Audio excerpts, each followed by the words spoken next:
Hey guys, welcome back to JFC, and today we're gonna be making chicken steamed dumpling, and they're the best appetizer to start your dinner. And these are really fun to make with a lot of people because they do take a lot of times, but they are so worth it. So let's get right into that.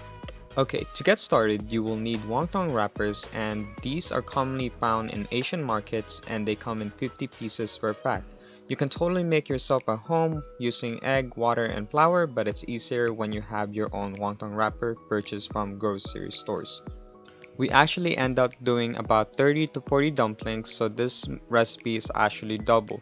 But to get started, you will need about 2 pounds of ground chicken before adding in your minced ginger and minced garlic into that party.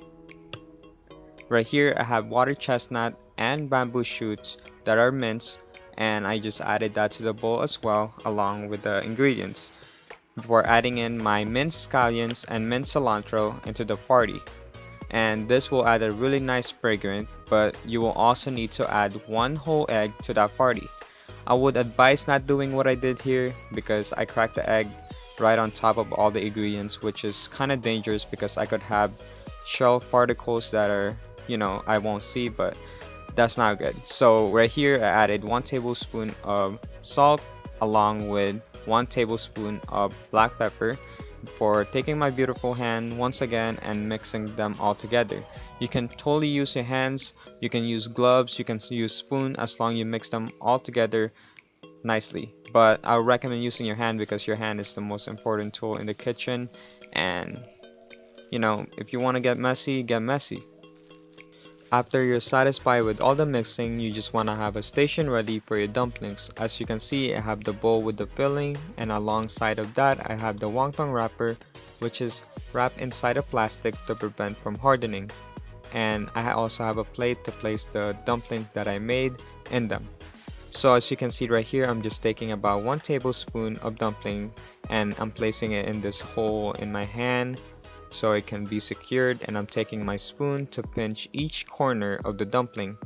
And you want to see right here, you want to fix each of the corner side while you're flipping it so you can have a nice looking dumpling. As you can see right here, I'm really doing this slowly right here, and one more side, and you will end with this 4 corner that looks like a flower, and those are the corner, and you also want to pinch them with a spoon.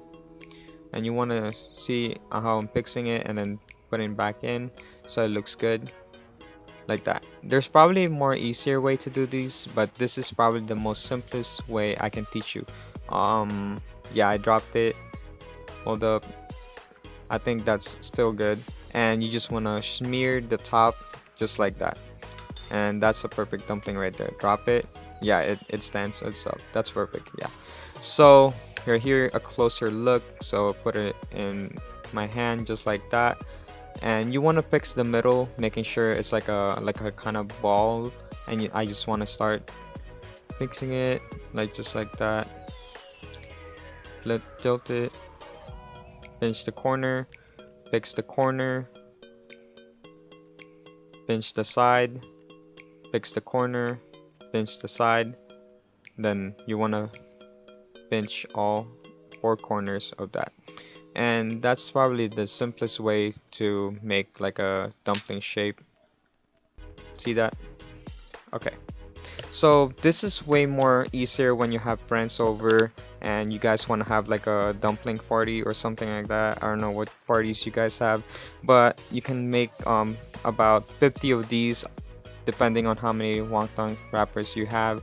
But it's way easier and more fun when you do this with friends, and they probably mess up a couple times, but that's okay. They will learn and they will become master of it. The best way to cook steamed dumpling is with a steamer, but I know some people don't have steamer just lying around, so the best second option is probably by placing water in a skillet just like that and boiling them the way it is, or you can also deep fry them, which is also delicious, but the best way is with a steamer. So inside that steamer, you just want to place a wax paper underneath the dumplings to prevent them from sticking, and of course you can also use oil spray, but just make sure they don't stick on the bottom, because the worst way is by messing up the dumplings is by forgetting to put a wax paper or oil to prevent them from sticking. So right here, after my water start boiling, I just place the steamer above it so it can start cooking, and this typically takes 15 minutes or so to cook. I'll say about 15 to 17 minutes tops. After that, you just want to fish out the steamed dumplings and put them in a plate. And that's probably the best way to make steamed dumpling, and it's the easiest way to make steamed dumplings. And they're so delicious. And on top of that, you also want to make some garlic oil, which is just deep fried garlic, and you can just slowly deep fry the garlic into vegetable oil, and it makes the steamed dumpling way better, like 10 times better than it already is. And you also want to top it with soy sauce, and I'm using like 30% less sodium because it's way better than the original one. But that's basically it. That's how you make steamed dumplings from home. It's so easy, so delicious, and it's like the smallest snack you can have, appetizer before any feast, and it's delicious. Okay guys, that's how you make steamed dumpling with garlic oil and soy sauce, cilantro and scallion on top. So this is Omar. Omar been craving this. Every time we go to Food Town, Omar asks for steamed dumpling, but he actually doesn't know the real steamed dumpling. He thinks the real steamed dumplings are right here. I'll put a picture right here. That's what he thinks what steamed dumplings are, but in reality, this is what steamed dumpling is. I didn't ask for steamed dumplings. This is chicken steamed dumplings. So I'm gonna let Omar try it first.